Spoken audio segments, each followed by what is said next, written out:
आप सभी छात्रों का ऑनलाइन क्लासेस में स्वागत है। आज मैं क्लास 8 के बहुत इम्पॉर्टेंट टॉपिक को, जो कि टॉपिक रिलेटेड है बायोलॉजी से, है ना, जो टॉपिक रिलेटेड है कहाँ से, तो बायोलॉजी से मैं इसको डिस्कस करने वाला हूँ, है ना। टॉपिक रिलेटेड है बायोलॉजी से और टॉपिक बहुत इम्पॉर्टेंट है। नाम है टॉपिक का microorganism. Microorganism friend and foe. Friend and foe, हम लोग इसके बारे में आज चर्चा करने वाले हैं, है ना। तो आप लोगों को मैं ये बता दूं कि आज आप लोगों को मैं करने वाला क्या हूं। मैं कोई खासा वीडियो नहीं बना रहा, मैं एक नोट्स बनाया है मैंने, है ना। और उस नोट्स की सहायता से मैं आज आपकी कॉन्सेप्ट पावर को क्लियर करने वाला हूं। मतलब मैं आपको क्या देने वाला हूं, तो आज मैं आपको समझाने वाला हूं माइक्रो ऑर्गेनिज्म के बारे में। तो सबसे पहले हम लोग सीखेंगे इसके लिए न्यू वर्ड्स। इसमें बहुत सारे जो हैं वो न्यू वर्ड्स हैं जो कि आज के पहले शायद हम लोग अपने साइंस बुक में भी नहीं देखे होंगे। तो आइए आज क्लास 8 के छात्रों को आज सबसे पहले मैं इस लेसन के न्यू वर्ड को सिखाता हूं। तो आप लोग देख सकते हैं कि आप लोगों के स्क्रीन पे अभी तुरंत एक खुलेगा PDF फॉर्मेट, है ना। और इस PDF फॉर्मेट की सहायता से आप लोग पढ़ाई करेंगे। तो देखिए आप लोगों के स्क्रीन पे एक PDF फॉर्मेट खुल चुका है ना। ये PDF फॉर्मेट जो है इसी की सहायता से आज हम लोग पढ़ाई करने वाले हैं। आप लोगों को दिखाई भी दे रहा होगा, मैं उम्मीद करता हूँ आप सभी बच्चों को दिखाई दे रहा होगा, है ना। तो यहाँ इस PDF की सहायता से हम लोग तैयारी करेंगे। ये PDF मैंने तैयार किया है खुद से, है ना, किसी नेट पर से कॉपी किया हुआ नहीं है। हाँ, बुक का हेल्प लिया हुआ है ना। तो आप भी जानते हैं बगैर बुक का तो कोई काम होता नहीं है। एक होता है कि नहीं, नेट पे से लिया, कॉपी कर लिया, पेस्ट कर दिया, तो वो सारी चीज़ इस PDF में नहीं है। यहाँ पे सिर्फ और सिर्फ है क्या, तो आप लोगों को न्यू वर्ड्स के बारे में जानना। पहले मैं सिखाता हूँ, अभी लेसन स्टार्ट नहीं हुआ। आपका लेसन स्टार्ट यहाँ से होगा। इसमें आप लोगों का लेसन स्टार्ट होगा यहाँ से, the habitat of micro organism. आप लोग को मैं स्क्रीन पर दिखा देता हूँ।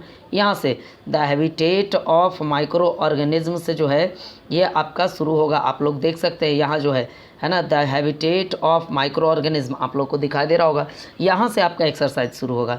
लेकिन यहाँ के पहले जो भी है ये सारे जो है स्टार लगाए हुए, है ना, जितने में भी स्टार का सिंबल लगा हुआ है ये सारे के सारे न्यू वर्ड्स हैं नाइट्रोजन फिक्सेशन तक। आप लोग देख सकते हैं कि यहाँ जो नाइट्रोजन फिक्सेशन है यहाँ तक आप लोगों को न्यू वर्ड है ना। इनके बारे में हम लोग पहले पढ़ लेते हैं। तो आइए हम लोग बगैर समय को व्यर्थ किए हुए हम लोग स्टडी करने पे ध्यान देते हैं, है ना। साथ में मैं करूँगा क्या कि मैं इस PDF का जो फॉर्मेट है वो भी मैं आपको भेज देने का प्रयत्न करूँगा, है ना। मतलब इसका लिंक जो है मैं आपके डिस्क्रिप्शन बॉक्स में डाल दूँगा, है ना। तो आप लोग ध्यान से उसको पढ़ेंगे, देखेंगे। चलिए बगैर समय को नष्ट किए हुए चलते हैं पहला टॉपिक से। आप लोगों के नज़र में पहली बार है ना। पहला टॉपिक जो है आप लोगों को दिखाई दे रहा होगा आपके स्क्रीन पे, वो है पहला क्या, तो वो है पहला पास्चुराइजेशन। पहला क्या है, पास्चुराइजेशन। पास्चुराइजेशन प्रोसेस में किया जाता है कि मिल्क को, जिसको हम दूध कहते हैं, मिल्क को 70 डिग्री सेल्सियस पे 15 सेकंड्स के लिए गर्म किया जाता है। 15 सेकंड्स के लिए क्या किया जाता है, गर्म किया जाता है। और इसको सडनली मतलब अचानक इसको ठंडा किया जाता है, चिलिंग प्रोसेस में डाला जाता है। जिससे होता क्या है कि दूध में माइक्रोब्स का ग्रोथ होता नहीं है, रुक जाता है। ये जो माइक्रोब्स का ग्रोथ होता है ये क्या हो जाता है, रुक जाता है। और इसी को कहा जाता है क्या, पास्चुराइजेशन। पास्चुराइजेशन प्रोसेस में होता क्या है कि पास्चुराइजेशन प्रोसेस में आपका ये जो मिल्क होता है ये प्रोटेक्ट होता है। ये क्या होता है, प्रोटेक्ट होता है। किससे, तो आपका माइक्रोब्स से ये प्रोटेक्ट हो जाता है। तो आप लोगों को इसके बारे में देखना है, आप लोगों को सुनना है, समझना है ना। तो आज हम लोग इसी की चर्चा करेंगे इस वीडियो में। तो पहला वर्ड जो मैंने आपको बता दिया वो है क्या, पास्चुराइजेशन, है ना। फिर से मैं समझा देता हूँ कि मिल्क को सडनली, है ना, मिल्क को 70 डिग्री सेल्सियस तक गर्म करके कितने देर तक, तो सिर्फ और सिर्फ 15 सेकंड तक। कितने देर के लिए, तो सिर्फ और सिर्फ 15 सेकंड के लिए गर्म करके कितने डिग्री पर, 70 डिग्री सेल्सियस पे सडनली इसको चिल किया जाता है। मतलब चिलिंग प्रोसेस किया जाता है, मतलब ठंडा किया जाता है। किसको रोकने के लिए, तो माइक्रोब्स को रोकने के लिए। यही कहलाता है पास्चुराइजेशन। एक चीज़ और, आप सभी बच्चे जिनको ये दिखाई दे रहा होगा तो सभी बच्चे क्या करेंगे कि अपने नोटबुक में इसको नोट भी करते चलेंगे, अपने नोटबुक में नोट भी करते चलेंगे। ये क्लास 8 के बायोलॉजी का बहुत इम्पॉर्टेंट टॉपिक है। क्लास 8 के छात्रों के लिए ये जो है बायोलॉजी का बहुत इंपॉर्टेंट टॉपिक है। आइए सेकंड देखते हैं प्रोटोजोआ के बारे में। लिखा हुआ है कि the micro organism which are mostly pathogens. पहले पैथोजेंस का मतलब समझ लिए। पैथोजेंस का मतलब होता है डिजीज काउजिंग एजेंट। पैथोजन का मतलब होता है डिजीज काउजिंग एजेंट। इसी को कहा जाता है क्या? तो कहा जाता है पैथोजन। कहने का मतलब है कि पैथोजन क्या होता है, तो उससे बीमारियां फैलाने वाले कारक होते हैं, है ना, वही कहलाते हैं आपके पैथोजन।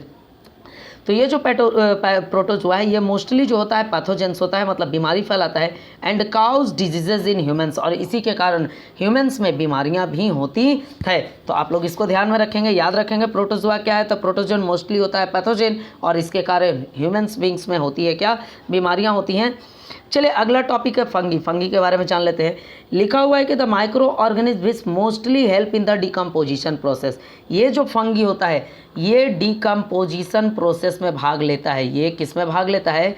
तो डिकम्पोजिशन प्रोसेस में। डिकम्पोजिशन किसका?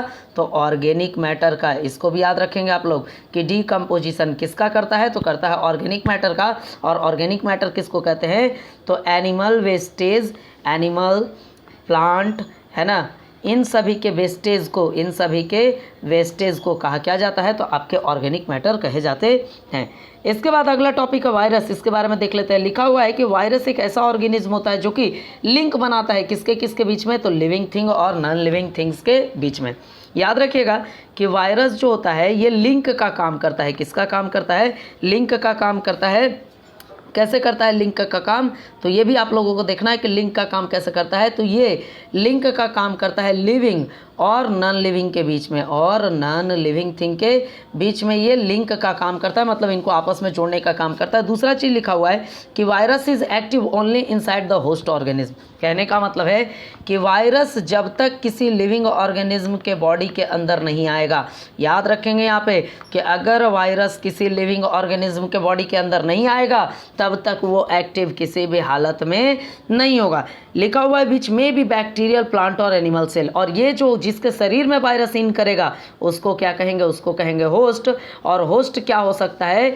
तो आपका हो सकता है बैक्टीरियम, है ना, जिसको बैक्टीरिया भी कहा जाता है। हो सके तो ये आपका प्लांट सेल हो, या फिर हो सके तो ये आपका एनिमल सेल हो। मतलब बैक्टीरिया के शरीर में, प्लांट में, एनिमल के शरीर में आपका जो होता है वायरस इन करके, वायरस क्या करके? तो इन करके आपका जो वायरस है वो आपके अंदर चला जाता है। उसके बाद वहाँ से लिविंग थिंग और नॉन लिविंग थिंग के बीच लिंक का काम करता है और बीमारियों से हमको ग्रसित कर देता है ना। याद रखेंगे कि वायरस सिर्फ और सिर्फ एक्टिव होता है लिविंग बॉडी के अंदर जाके आपका, उसके अलावे वायरस कहीं भी एक्टिव नहीं होता है। चलिए अगला देखते हैं हम लोग बैक्टीरिया के बारे में, है ना। न्यू वर्ड है ये सब डिफिनीशंस नहीं है, न्यू वर्ड है, ये आपको जानना बहुत अति आवश्यक है। बैक्टीरिया के बारे में लिखा हुआ है कि the micro organism which is both useful as well as harmful. Bacteria जो होता है हमारे लिए यूजफुल भी है ना, और साथ में हार्मफुल भी है। जैसे आप लोग नाम सुने होंगे लैक्टोबैसिलस का, नाम सुनेंगे आप लोग लैक्टोबैसिलस का। ये जो होता है दही में पाया जाता है। ये कहाँ पाया जाता है? दही में पाया जाता है, और दही को हम लोग इस्तेमाल करते हैं। इसका मतलब जो होता है बैक्टीरिया हेल्पफुल भी होता है, और भी बहुत सारे बैक्टीरिया होते हैं जो हमारे लिए हार्मफुल भी होते हैं। अगला है ईस्ट। अगला टॉपिक क्या हुआ? ईस्ट। आप लोगों के स्क्रीन पे दिखाई दे रहा होगा। लिखा हुआ है कि the single celled fungi which help in fermentation. Fermentation process क्या है?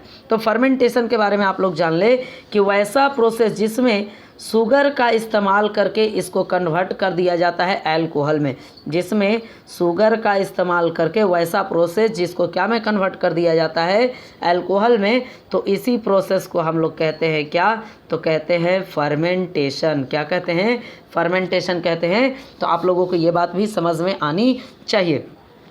इसके बाद है आपका वो है क्या? तो वो है राइजोबियम के बारे में पढ़ना। चलिए इसके बारे में भी हम लोग देख लेते हैं। लिखा हुआ है कि वैसा bacteria, the bacteria which help in the fixation of atmospheric nitrogen in the soil. वैसा बैक्टीरिया जो कि करता क्या है कि एटमॉस्फेरिक नाइट्रोजन को, ध्यान देने वाला बात है, किसको? तो एटमॉस्फेरिक नाइट्रोजन को लेकर नाइट्रोजन फिक्सेशन करने में हेल्प करता है और नाइट्रोजन को सॉइल में देने का काम करता है। उसी बैक्टीरिया को कहा जाता है क्या? तो राइजोबियम कहा जाता है। अगला वर्ड है सॉइल फर्टिलिटी, है ना। तो सॉइल फर्टिलिटी कहने का मतलब है कि सॉइल में ह्यूमस को इंक्रीज़ करना। किसको इंक्रीज़ करना? ह्यूमस को। और नाइट्रोजन कंटेंट को इंक्रीज़ करना। नाइट्रोजन कंटेंट को इंक्रीज करना, यही कहलाता है सॉइल फर्टिलिटी। मैं उम्मीद करता हूँ आप लोगों के आपके स्क्रीन पे दिखाई दे रहा होगा जो भी मैं यहाँ लिख रहा हूँ, है ना। आप लोग इसी तरीके से देखते रहेंगे, वीडियो को लाइक करते रहेंगे, है ना। इस वीडियो को आप लोग शेयर भी कर देंगे कि ताकि क्या होगा कि और भी बच्चे जो आपके ग्रुप में नहीं हैं, है ना, आपके दोस्त हैं, आपके कजिन्स हैं, है ना, उनको भी ये नॉलेज मिल जाए। चलिए इसके बाद बात आता है माइक्रो ऑर्गेनिज्म का। तो माइक्रो ऑर्गेनिज्म किसको कहते हैं? तो वैसा ऑर्गेनिज्म जिसको देखा जाता है किसकी सहायता से? तो एक इंस्ट्रूमेंट है, उसका नाम क्या है? माइक्रोस्कोप। वैसा ऑर्गेनिज्म जिसको नंगी आंखों से नहीं देखा जाए, जिसको देखने के लिए हमको किस चीज़ का इस्तेमाल करना पड़े? माइक्रोस्कोप का इस्तेमाल करना पड़े, उसी को हम लोग क्या कहते हैं? तो कहते हैं माइक्रो ऑर्गेनिज्म। इसके बाद है माइक्रोब। माइक्रोब किसको कहते हैं? तो वैसा ऑर्गेनिज्म जिसके कारण सिर्फ और सिर्फ क्या हो? डिजीज़ हो, बीमारियाँ हो, जिसके कारण क्या हो? बीमारी हो। इसको क्या कहा जाता है? तो कहा जाता है माइक्रोब्स कहा जाता है ना। आप लोगों को स्क्रीन पे आपका दिखाई दे रहा होगा। मैं कोशिश कर रहा हूँ कि आप लोगों को सारी नॉलेज मिलते चले। अगला टर्म है लैक्टोबैसिलस। लैक्टोबैसिलस है वैसा बैक्टीरिया जो कि मिल्क को क्या में कन्वर्ट कर दे? कर्ड में कन्वर्ट कर दे। तो उस बैक्टीरिया का नाम क्या है? तो उस बैक्टीरिया का नाम है लैक्टोबैसिलस। लैक्टोबैसिलस। अगला टॉपिक है कैरियर। कैरियर क्या होता है? तो कैरियर कहने का मतलब है कि सपोज कीजिए कि कोई हेल्दी पर्सन है ना, सपोज कीजिए कि कोई हेल्दी पर्सन है और कोई जो है ना सिक पर्सन है, मतलब बीमार पर्सन है, इल पर्सन है ना। अगर ये हेल्दी पर्सन इसके कांटेक्ट में आएगा और जिस सोर्स के द्वारा ये हेल्दी पर्सन भी बीमार पड़ेगा तो उस सोर्स को उसका कहेंगे कैरियर। जैसे कैरियर क्या हो सकता है? तो कैरियर हो सकता है वाटर। कैरियर क्या हो सकता है? तो कैरियर हो सकता है एयर। कैरियर क्या हो सकता है? तो कैरियर हो सकता है कॉन्टैक्ट। कैरियर क्या हो सकता है? तो आपका हो सकता है आपके साथ में खाने से, है ना। तो ये सारे चीज़ कहलाते हैं कैरियर जिसमें होता क्या है कि इन्फेक्टेड ऑर्गेनिज्म से हेल्दी पर्सन को भी बीमारी हो जाता है। जैसे अभी आप लोग जान रहे हैं कि अभी हमारा देश क्या है? कोविड-19 से पूरा परेशान है। तो कोविड-19 से क्या हो रहा है कि अगर कोई बीमार कोविड-19 से कोरोना पीड़ित पेशेंट है, अगर उसके कांटेक्ट में हेल्दी पर्सन किसी भी तरीके से आता है ना, नज़दीक भी आता है, तो ये हेल्दी पर्सन भी कोविड-19 से क्या हो जाता है? ग्रसित हो जाता है। तो इसी को कहते हैं क्या? कैरियर। जैसे एयर से अगर आ गया तो एयर हो गया कैरियर, कांटेक्ट में आके हुए तो कांटेक्ट से हो गया कैरियर। अगर आप पानी पी लिए और पानी से आपको हो गया तो पानी हो गया आपका क्या? कैरियर। अब है एंटीबॉडीज़। एंटीबॉडीज़ किसको कहते हैं? तो क्या होता है कि जब कभी कभी क्या होता है कि एक डिजीज़ काउजेज माइक्रोब्स जो होता है, डिजीज़ काउजेज माइक्रोब जो होता है किसी के बॉडी में जाता है और बॉडी में जाने के बाद वहाँ ये डिसइंफेक्ट हो जाता है। वो क्या हो जाता है? डिसइंफेक्ट हो जाता है ना। तो वैसे शरीर को वैसे को कहते हैं हम लोग एंटीबॉडीज़, है ना। अगला है एंटीबायोटिक्स। अगला टॉपिक है एंटीबायोटिक्स। लिखा हुआ है कि मेडिसिन जो कि माइक्रो ऑर्गेनिज्म से ऑब्टेन होता है और जिसकी सहायता से मारा जाता है किसको? तो डिजीज काउजिंग माइक्रो ऑर्गेनिज्म को, उसको कहा जाता है एंटीबायोटिक्स। फिर से समझ लीजिए, वैसा दवा जो कि बनता भी किससे है? माइक्रो ऑर्गेनिज्म में, जिसका इस्तेमाल भी किसके लिए होता है? तो डिजीज काउजेज माइक्रो ऑर्गेनिज्म को मारने के लिए होता है। इसी को क्या कहा जाता है? तो कहा जाता है आपका एंटीबायोटिक्स कहा जाता है। अगला है वैक्सीन के बारे में। टॉपिक आप लोग देखते चलेंगे। मैं कोशिश कर रहा हूँ कि एक एक टॉपिक को आपसे बढ़िया से डिस्कस किया जा सके ताकि आपका जो इसके प्रति कॉन्सेप्ट है वो क्या हो जाए कि कॉन्सेप्ट आपका क्लियर हो जाए। साथ में आप लोग क्या कर रहे होंगे कि आप लोग नोटबुक पे इसको कॉपी कर रहे होंगे और कॉपी करने के लिए आपका सबसे आसान सा तरीका है कि वीडियो को कर ले पॉज। बहुत सारे बच्चों का शिकायत होगा कि सर वीडियो में हमको इतना छोटा छोटा लिखा हुआ दिखाई नहीं दे रहा है। तो बाबू आपको दिखाई देगा। देखने के लिए क्या कर रहा है? कुछ नहीं, यूट्यूब में जहां आप वीडियो देख रहे हो वहां पे एक सेटिंग है, उस सेटिंग में कम से कम उसको कर दीजिए 360p या फिर कर दीजिए 480p और इस रिजोल्यूशन पे आप वीडियो को देखिए, आपको लिखा हुआ सब साफ साफ दिखाई देगा। चलिए अगला है पैथोजन के बारे में। तो पैथोजन के बारे में मैंने कुछ देर पहले बताया था कि आपको डिजीज काउजिंग माइक्रो ऑर्गेनिज्म, है ना, disease causes micro organism, disease causes micro organism को ही कहा जाता है पैथोजेन कहा जाता है। तो आप लोग ये सभी चीज़ों को याद रखेंगे आप लोग हमेशा के लिए, है ना। अगला टॉपिक है फर्मेंटेशन। फर्मेंटेशन के बारे में भी कुछ देर पहले मैंने आपको बताया कि फर्मेंटेशन क्या होता है। तो इसमें जो होता है आपका शुगर, इस प्रोसेस में जो होता है आपका शुगर, वो क्या में कन्वर्ट कर जाता है? तो कन्वर्ट कर जाता है अल्कोहल में कन्वर्ट कर जाता है और इसी प्रोसेस को क्या कहा जाता है? फर्मेंटेशन। तो ये यहाँ से यहाँ तक फर्मेंटेशन था आपका न्यू वर्ड्स। मैं उम्मीद करता हूं कि आप सभी बच्चों को आज का जो टॉपिक था माइक्रो ऑर्गेनिज्म उसका न्यू वर्ड्स समझ में आया होगा। अब हम लोग बात कर लेते हैं टॉपिक की, अब हम लोग बात करते हैं बुक की। ऐसे देखिए, आप लोग में से जो बच्चे वीडियो को देख रहे होंगे उनमें से बहुत बच्चे जो होंगे एनसीईआरटी का बुक इस्तेमाल कर रहे होंगे, है ना। बहुत सारे बच्चे जो होंगे वो भारती भवन का बुक इस्तेमाल कर रहे होंगे। बहुत सारे जो बच्चे होंगे और किसी पब्लिकेशंस का बुक इस्तेमाल कर रहे होंगे, है ना। बहुत सारे बच्चे ऐसे भी होंगे देखने वाले वीडियो जो कि हिंदी बोर्ड से होंगे। तो आप लोगों को मैं सलाह ये देना चाहूँगा कि आप लोग किसी भी बोर्ड में पढ़ें, किसी भी बुक से पढ़ें, पढ़ना वही होता है एक क्लास में।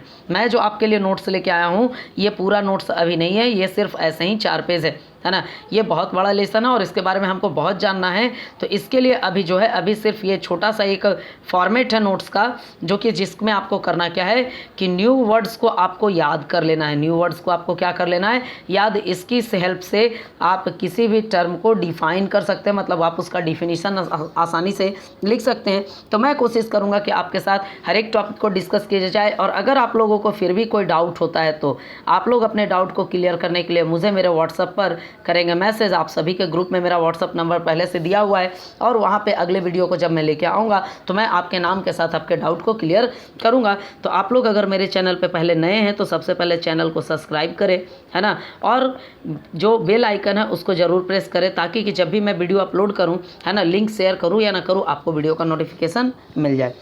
आइए अब हम लोग देखते हैं किसके बारे में। तो हम लोग देख लेते हैं यहाँ से किसके बारे में। तो एक देखना है हमको नाइट्रोजन फिक्सेशन के बारे में, उसको मैंने गलती से छोड़ दिया था, मैं देख दे रहा हूँ अब नाइट्रोजन फिक्सेशन के बारे में। कुछ बैक्टीरिया ऐसे होते हैं जैसे राइजोबियम, है ना, और ग्रीन एल्गी, है ना, ये सब क्या होते हैं कि करते क्या है कि नाइट्रोजन को लेकर एटमॉस्फेयर से और इसको मिट्टी में मिलाते हैं नाइट्रोजन को और बढ़ाते हैं उसकी फर्टिलिटी। लिखा हुआ भी यहाँ पे कि some bacteria like Rhizobium and the green algae such as Anabaena and Nostoc fix nitrogen from atmosphere using oxygen to enrich the soil with nitrogen and increase fertility. तो आप लोग यहाँ पे देख सकते हैं कि कुछ जो बैक्टीरिया होता है राइजोबियम जैसा, है ना, कुछ जो बैक्टीरिया आपका होता है राइजोबियम के जैसा, वो और ग्रीन एल्गी जिसका नाम क्या है एनाबाइना और नॉस्टॉक, ये क्या करता है कि एटमॉस्फेरिक नाइट्रोजन को नाइट्रोजन लेकर ऑक्सीजन की सहायता से ये मिट्टी में नाइट्रोजीनियस कंपाउंड को या फिर नाइट्रोजन को देने का काम करता है। साथ में बढ़ाता क्या है, तो बढ़ाता है फर्टिलिटी। बढ़ाता क्या है, फर्टिलिटी। किसकी फर्टिलिटी को बढ़ाता है, ये तो बढ़ाता है सॉइल की फर्टिलिटी को। मैं उम्मीद करता हूँ कि आप लोगों को वीडियो समझ में भी आ रहा होगा, दिखाई भी दे रहा होगा, है ना। चलिए तो अब हम लोग चलते हैं the habitat of micro organism से, है ना, कि माइक्रो ऑर्गेनिज्म रहता कैसे जगहों पे। तो यहाँ पे मैंने लिखा है कि micro organism occur in varying forms and habitat. Micro organism का बहुत सारा फॉर्म होता है। माइक्रो ऑर्गेनिज्म का जो होता है बहुत सारा फॉर्म पाया जाता है, और ये अलग अलग जगहों पे पाया जाता है। मतलब इसका हैबिटेट कुछ भी हो सकता है, मतलब बहुत पानी वाला भी जगह हो सकता है, बहुत सूखा भी जगह हो सकता है, रेगिस्तान भी हो सकता है, पेड़ पौधा भी हो सकता है, आपका घर भी हो सकता है, यहाँ तक कि आपका खुद का बॉडी भी हो सकता है। लिखा हुआ है कि they may be single celled such as bacteria protozoa और may be multicellular such as algae and fungi. ये जो माइक्रो ऑर्गेनिज्म होते हैं ये हो सके कि आपके सिंगल सेल वाले भी हो सकते हैं। ये कैसे हो सकते हैं सिंगल सेल वाले, जैसे में आपका कौन हो गया, तो जैसे में हो गया आपका बैक्टीरिया, जैसे में आपका कौन हो गया, तो जैसे में आपका हो गया प्रोटोजोआ। या फिर ये मल्टी सेलुलर वाले भी हो सकते हैं, या फिर ये मल्टी सेलुलर वाले भी हो सकते हैं। जैसे में क्या हो गया, तो जैसे में हो गया आपका फंगी, जैसे में क्या हो गया, तो जैसे में हो गया आपका एल्गी। ये जो एल्गी और फंगी होता है ये मोस्टली जो होता है आपका मल्टी सेलुलर होता है, और बैक्टीरिया प्रोटोजोआ जो होता है वो होता है मोस्टली कैसा, तो मोस्टली होता है आपका सिंगल सेल्ड वाला। लिखा हुआ है कि they can survive in varying environment such as ice cold to hot spring and desert to marshy land. यहाँ पे लिखा हुआ है कि इनका जो रहने का तरीका है जहाँ ये जीवित रह जाते हैं वो आपका बर्फ़ जैसा ठंडा वाला जगह भी हो सकता है, या फिर आपका बहुत ज़्यादा, है ना, बहुत ज़्यादा गर्म रीजन भी हो सकता है, या फिर हो सके तो ये आपको रेगिस्तान में भी मिलेगा, या फिर ये आपको कहाँ मिलेगा, तो यह आपको रेगिस्तान में भी मिलेगा, या फिर हो सके तो ये आपको कहाँ मिलेगा, तो मार्सी लैंड में भी मिल सकता है। इसका जो है, इसका जो आवास है, देयर हैबिटेट में भी मरीन और वाटर रिच इन सल्फर और ऑर्गेनिक मैटर। इसका जो है आपका कि ये जो है आपको मरीन, है ना, मतलब पानी वालों जगहों पे भी मिलेगा, खास करके वैसे जगहों पे जो कि सल्फर और, है ना, सल्फर और ऑर्गेनिक मैटर बहुत ज़्यादा रखता है, वहाँ भी ये आपको मिलेगा। कौन, तो मिलेगा माइक्रो ऑर्गेनिज्म। मतलब कहने का मतलब ये हुआ इन शॉर्ट, अगर हम ये कहें कि माइक्रो ऑर्गेनिज्म हमको कहीं भी मिल सकता है। लिखा हुआ दे में present in the body of animals include humans और दे में एग्जिस्ट फ्रीली। ये जो होते हैं ये हमारे बॉडी में भी हो सकते हैं, ह्यूमन्स में भी हो सकते हैं, या आपके एनिमल्स में भी हो सकते हैं, या फिर ये एग्जिस्ट हो सकते हैं इंडिपेंडेंटली, मतलब एयर में भी मिले हुए हो सकते हैं। तो कहने का मतलब है कि माइक्रो ऑर्गेनिज्म हर एक जगह अवेलेबल होता है। तो इसके बारे में यहाँ जानना था। चलिए आगे लिखा हुआ है कि they may also be present in decaying flesh और आपका vegetables alimentary canals of man. ये हो कहाँ सकता है? तो डिकेइंग फ्लेश। डिकेइंग फ्लेश का मतलब होता है कि अगर आप कोई जीव जंतु मार के छोड़ देते हैं तो वो बॉडी सड़ रहा होता है। बॉडी क्या हो रहा है? सड़ रहा होता है। जैसे आप लोग देखे होंगे आसपास जाते हुए तो सड़कों के किनारे आपको मरा हुआ गाय, मरा हुआ भैंस का बॉडी अक्सर आपको देखने को मिल जाता है। मरा हुआ गाय और भैंस का बॉडी आपको अक्सर मिल जाएगा। तो वहाँ पे भी आपको माइक्रो ऑर्गेनिज्म मिल सकता है। आपको वहाँ पे भी क्या हो सकता है कि माइक्रो ऑर्गेनिज्म मिल सकता है। मिल कहाँ सकता है? तो ये वेजिटेबल में भी हो सकता है, या फिर हमारे एलिमेंट्री कैनल में, मैमल्स के, जो मैमल्स का मतलब होता है स्तनधारी, उनके एलिमेंट्री कैनल में भी पाया जा सकता है। अगला है many of these micro organism exist independently such as amoeba while many other live in colonies such as bacteria. बहुत सारे ऐसे माइक्रो ऑर्गेनिज्म होते हैं जो अकेले अकेले रहना पसंद करते हैं, जैसे में आपका कौन है? तो है अमीबा। और बहुत सारे ऐसे हैं जो कॉलोनीज का फॉर्मेशन करके रहते हैं, जैसे में आपका कौन है? तो बैक्टीरिया, है ना। तो ये था आपका क्या? तो ये था the habitat of micro organism. मैं उम्मीद करता हूँ कि आप लोगों को समझ में आ रहा होगा। अब अगला जो है वो है क्या कि लिखा हुआ है यहाँ पे role of micro organism in our life. तो याद रखिएगा कि माइक्रो ऑर्गेनिज्म हमारे लिए यूज़फुल भी है और माइक्रो ऑर्गेनिज्म हमारे लिए हार्मफुल भी है। आप लोग इस वीडियो को पूरा देखें, है ना। और अगर आप हमारे चैनल पर नए हैं तो चैनल को सब्सक्राइब ज़रूर करें, है ना। चैनल को सब्सक्राइब जरूर करें, साथ में जो प्रेस है आपका बेल आइकॉन उसको प्रेस भी अवश्य करें, ताकि कि आपको जब भी हो, है ना, जब भी हम लोग वीडियो अपलोड करें तो आपको क्या हो कि बहुत आसानी से हमारे वीडियो का नोटिफिकेशन आप तक पहुंच जाए। चलिए, तो यहाँ लिखा हुआ है कि they play both useful and harmful role in our lifes, है ना। ये जो बैक्टीरिया होता है ये हमारे शरीर में यूजफुल रोल को भी प्ले करता है और हार्मफुल रोल को भी प्ले करता है। तो चलिए हम लोग यूजफुल रोल के बारे में पढ़ते हैं। लिखा हुआ in the preparation of curd bread, है ना, ब्रेड जो पावरोटी हम लोग खाते हैं, in the preparation of cake, in the preparation of alcohol, इन सभी की प्रिपरेशन में, है ना, हमारा माइक्रो ऑर्गेनिज्म हमको हेल्प करता है ना। किसके किसके प्रिपरेशन में? तो दही बनाने के प्रिपरेशन में, ब्रेड बनाने के प्रिपरेशन में, केक बनाने के प्रिपरेशन में, अल्कोहल बनाने में, इन सभी चीज़ों में हमारा माइक्रो ऑर्गेनिज्म जो होता है वो हमें क्या करता है कि हेल्प करता है। लिखा हुआ है in cleaning environment by decomposing organic waste matter which is decomposed of vegetable peels, plants and animal wastage. ये जो माइक्रो ऑर्गेनिज्म है ये क्या करता है? ये करता है डीकम्पोज। ये क्या करता है? डीकम्पोज करता है। किसको करता है? तो करता है वेजिटेबल पिल्स को। आप लोग देखते होंगे कि आप लोग सब्जी बनाने के पहले उसके छिलके को बाहर निकाल देते हैं, उसी को कहा जाता है वेजिटेबल पिल्स, है ना। प्लांट्स एंड एनिमल वेस्टेज को भी ये क्या करता है कि डीकम्पोज करने का काम करता है। एनिमल वेस्टेज को भी ये डीकम्पोज करने का काम करता है। आपको दिखाई दे रहा होगा आपके स्क्रीन पे, है ना। अगला है कि मेडिसिन्स बनाने में भी आपका माइक्रो ऑर्गेनिज्म का इस्तेमाल किया जाता है। अभी जो हम लोग पढ़ रहे हैं वो है यूजफुल रोल किसका? माइक्रो ऑर्गेनिज्म का। तो आप लोग देख सकते हैं कि मेडिसिन बनाने में भी किसके क्या होता है कि माइक्रो ऑर्गेनिज्म हमको हेल्प करता है। इसके अलावा जो है आपका माइक्रो ऑर्गेनिज्म ये सॉइल की फर्टिलिटी को बढ़ाता है। ये सॉइल की फर्टिलिटी को बढ़ाने का काम करता है। कौन? तो आपका माइक्रो ऑर्गेनिज्म। कौन से प्रोसेस के द्वारा? तो उस प्रोसेस का नाम है नाइट्रोजन फिक्सेशन, है ना। उस प्रोसेस का नाम क्या है? तो नाइट्रोजन फिक्सेशन नाम है। आप लोगों के आपके स्क्रीन पे दिखाई दे रहा होगा। अगर कोई चीज़ तो भी समझ में नहीं आता तो आप मुझे मेरे व्हाट्सअप नंबर पे अपने डाउट को अपने नाम के साथ भेज सकते हैं, ताकि मैं अगले आने वाले वीडियोज़ में आपके नाम के साथ उस डाउट को मैं क्लियर करने का प्रयास करूँगा। लिखा हुआ है कि चीज़ बनाने में, अचार बनाने में और भी बहुत सारे खाने वाले जो चीज़ें होते हैं उनको बनाने में किसका इस्तेमाल किया जाता है? तो आपका, है ना, माइक्रो ऑर्गेनिज्म उनको बनाने में हमको हेल्प करता है। तो सबसे पहले जो आपको है, मैंने क्या बताया आज? मैं आपको बताया न्यू वर्ड्स, साथ में मैंने आपको बताया आज माइक्रो ऑर्गेनिज्म के हैबिटेट के बारे में, और अभी मैंने जो है उसके बताया यूजफुल, है ना, यूजफुल रोल्स के बारे में। तो आप लोगों को आज मैंने इतना दूर बताया है ना। तो नेक्स्ट वीडियो का आप लोग करेंगे इंतज़ार, और उस इन वीडियो में मैं आपके लिए लेके आऊँगा माइक्रो ऑर्गेनिज्म के आगे का टॉपिक, है ना। और अभी आप लोग क्या करेंगे कि घर पे रहेंगे, स्टे होम, है ना, and we safe, stay home and we safe, and we safe, सुरक्षित रहेंगे, घर पे रहेंगे और कैसे रहेंगे, सुरक्षित रहेंगे। तो आज के वीडियो में क्लास 8 के छात्रों के लिए इतना। अगला वीडियो जो आएगा उसमें आपको माइक्रो ऑर्गेनिज्म का अगला टॉपिक जो है हार्मफुल रोल्स है, एल्गी के बारे में, ग्रीन एल्गी के बारे में, बैक्टीरिया के बारे में, फंगी के बारे में, प्रोटोजोआ के बारे में, वायरस के बारे में, इन सभी चीज़ों की चर्चा हम अगले वीडियो में करेंगे। तो आज के लिए आप लोगों के लिए बस इतना ही। घर पर रहें, सुरक्षित रहें। थैंक्स।